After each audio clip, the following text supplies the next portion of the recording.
5, 4, 3, 2, 1. Comenzamos.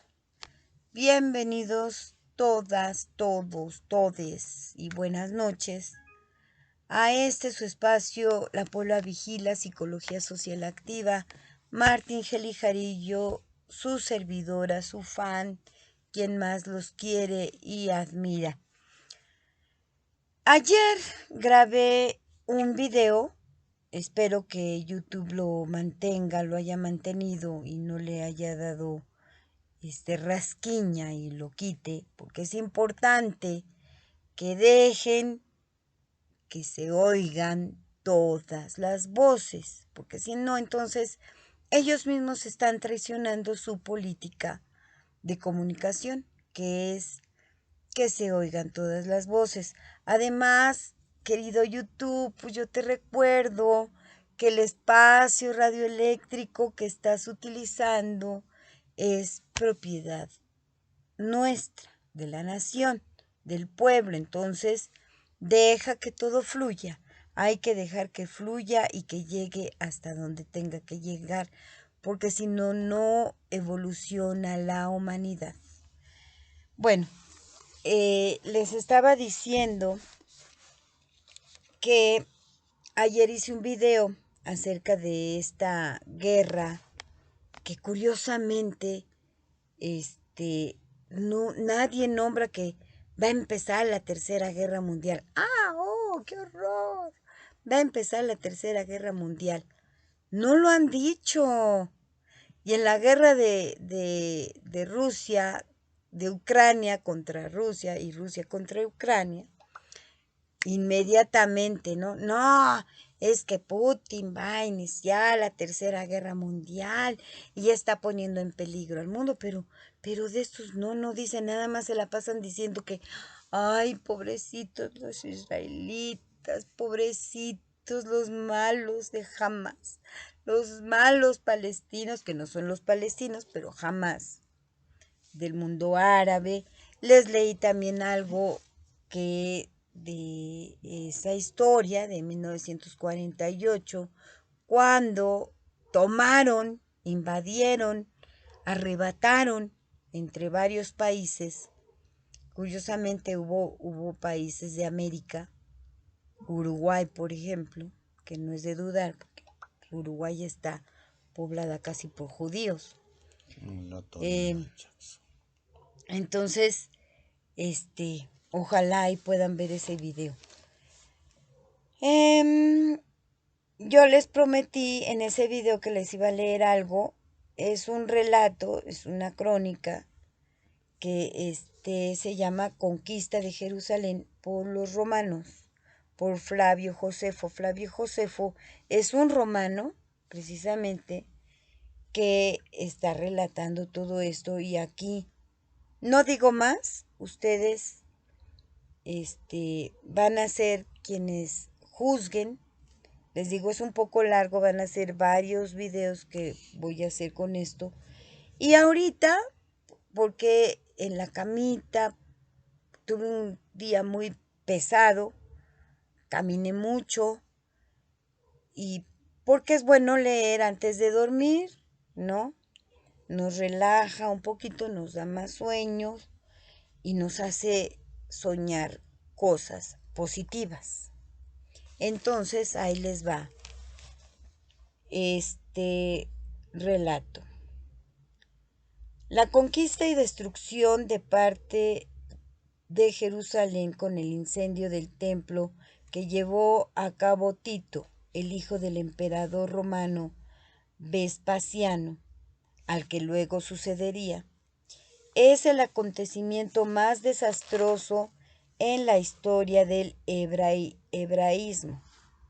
En agosto del año 70, tras la guerra judaica, llevada personalmente por Vespasiano y Tito, Jerusalén, después de largo asedio, agravado por las irreconciliables luchas internas de las diversas facciones, víctima del hambre y de los destrozos, sucumbía ante las legiones romanas.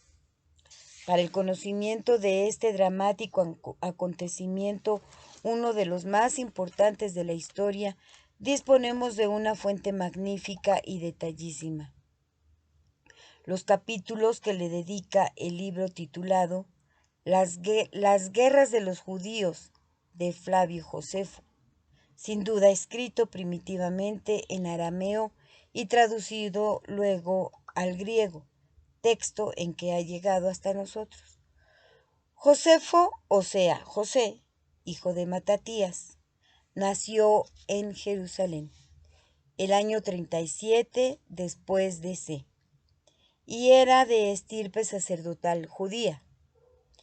El año 64, el Sanedrín lo había enviado a Roma para obtener la liberación de ciertos sacerdotes detenidos, lo que le permitió darse a conocer en la corte imperial y admirar la obra de los romanos.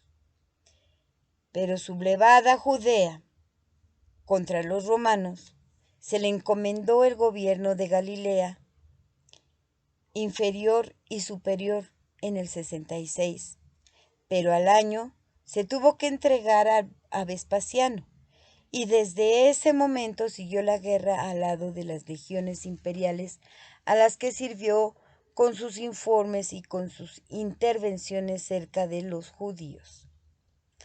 Puntual historiador, narra los sucesos del final de su nación con un dramatismo impresionante, ya que los fue siguiendo paso a paso e incluso ha dejado constancia de los parlamentos que dirigió a los habitantes de la ciudad cercada con la finalidad de lograr una pacificación.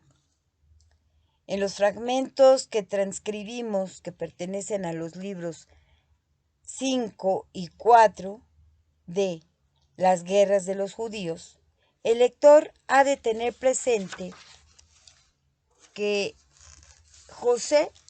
el José varias veces mencionado y cuyos parlamentos se transcriben es el propio historiador. Reproducimos la excelente versión de Juan Larraya, Las guerras de los judíos, colección El mensaje, Barcelona, 1952. Comenzamos. Los hombres belicosos de la ciudad y los revoltosos partidarios de Simón ascendían, descontados los idúmeos, a 10,000, mandados por 50 jefes, de los cuales Simón era el supremo. Los idumeos que le ayudaban eran 5,000, con 8 capitanes, siendo los más famosos de ellos Jacob, hijo de Sosas, y Simón, hijo de Catla. Juan, que dominaba el templo, tenía 6,000 guerreros a las órdenes de 20 jefes, más 2,400 celotas pasados a su bando, dirigidos por su anterior cabecilla, Eleazar, y Simón, hijo de Arino. Como ya indicamos, el pueblo era la presa que se disputaban estas facciones que robaban a los que no se sumaban a sus maldades. Simón era dueño de la ciudad alta, de la gran muralla hasta el Cedrón, de gran parte del viejo muro hasta donde dobla el Siloé hacia el oriente, en el palacio de Monobaso, rey de los Adievenos, allende el Éufrates de la fuente, o sea, allende, más allá del Éufrates, de la fuente del Acra, que no es más que la ciudad inferior, e incluso del palacio de Helena, madre de los Monobaso. Juan se había apoderado del templo y las partes adyacentes, de Ofla y del valle de Cedrón. Los contendientes habían quemado los lugares interpuestos, transformándolos en campos de batalla, pues sus diferencias no concluyeron siquiera cuando los romanos acamparon muy cerca de las murallas. Poco duró la duda que despertó el primer ataque de los romanos, pues volviendo a su anterior demencia, se separaron, pelearon y, en fin, hicieron cuanto los sitiadores podían desear. Pero los sufrimientos debidos a los romanos no tuvieron tanta monta como los que ellos se produjeron. Escuchen. Pero los sufrimientos debidos a los romanos no tuvieron tanta monta como los que ellos se produjeron. Se autovictimizaban. Parece que lo siguen jalando eso. Todas las calamidades que se abatieron sobre la ciudad después de su mando no pudieron estimarse inauditas, porque fue más desdichada antes de la conquista que cuando entraron en ella los conquistadores. En una palabra, afirmó que la revolución destruyó la ciudad y que los romanos destruyeron la revolución. Hazaña ciertamente más difícil que tomar y abatir sus muros. Por tanto, hay que atribuir la adversidad a los nuestros y la justicia a los romanos, lo cual se comprobará mediante los hechos de unos y otros.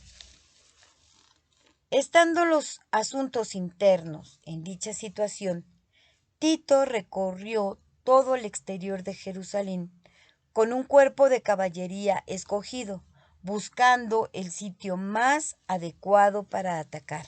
Estrategias. Comprendiendo que no podría dar el asalto por la parte de los valles casi inaccesibles, o abatir la primera y sólida muralla con las máquinas de guerra, decidió acometer por el sepulcro de Juan, el sumo sacerdote, donde era más baja y el segundo muro no se unía con ella a causa de que la ciudad nueva estaba poco habitada. Desde allí tendría fácil entrada hacia el tercero, por el cual pensaba poder conquistar la población superior y, a través de la Torre Antonia, el templo. Mientras hacía esta ronda, un amigo suyo llamado Nicanor fue herido en el hombro izquierdo cuando se acercaba con José a las murallas con objeto de persuadir a sus ocupantes a la paz. Antes de atacar, persuadir a la paz. Los romanos, porque era conocido de ellos. El César, viendo que no respetaban aún a los que buscaban su salvación, determinó apretar el cerco. Permitió a sus soldados que incendiaran los suburbios y ordenóles que transportaran maderas para levantar los terraplenes. Dividió su ejército en 3 cuerpos a fin de ejecutar las obras y colocó los arqueros y balisteros en medio de los terraplenes que se construían. Delante de ellos situó las máquinas que disparaban jabalinas, dardos y piedras para estorbar las salidas del enemigo y cuantos manejos idearan con objeto de interrumpir los trabajos. Se talaron inmediatamente los árboles y los arrabales quedaron desnudos. Sin embargo, los judíos no permanecían inactivos.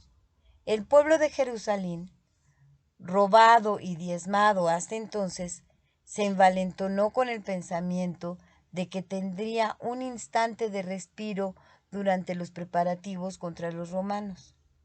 Supusieron que éstos, si vencían, les permitirían vengarse de los causantes de sus miserias. Juan no se movía por miedo de Simón, aunque sus hombres, querían atacar al enemigo extranjero. Simón, en cambio, no descansaba por estar cerca de los sitiadores. Dispuso a intervalos precisos las máquinas de guerra tomadas a Cestio, a las que había conquistado al apoderarse de la Torre Antonia. No obstante, apenas le eran de alguna utilidad porque no sabían manejarlas. Había unos pocos adiestrados en su empleo por los desertores y se servían de ellas de una manera desastrosa. Disparaban piedras y dardos contra los que edificaban los terraplenes y también hacían salidas por compañías para combatirlos. Los trabajadores se protegían con cañizos y sus máquinas respondían a sus atacantes. Cañizos. Las armas ofensivas de las legiones eran maravillosas.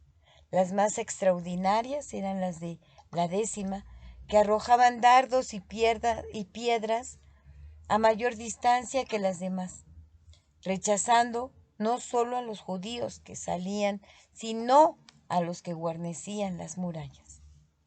Las piedras lanzadas pesaban un talento y cubrían una trayectoria de 2 o más estadios. Nada aguantaba su empuje. Caían tanto los primeros con quienes chocaban como los que se hallaban detrás. Los judíos se guarecían del proyectil, guiándose por el ruido que hacía y por el brillo proporcionado por su blancura. Los vigías en las torres avisaban que la máquina iba a ser disparada, y cuando la piedra partía, chillaban en su propia lengua. ¡El hijo viene! Los que se encontraban en su camino se echaban de bruces en la tierra y guardándose así de ella, la piedra se desplomaba sin hacer daño. Pero los romanos ennegrecieron las piedras que, no pudiendo ser vistas como hasta entonces, destruían muchos enemigos de un golpe. A pesar de sus penalidades, los judíos no dejaban a los romanos levantar en paz sus terraplenes. Antes les estorbaban las sombras de día y de noche con osadía y astucia. Terminadas las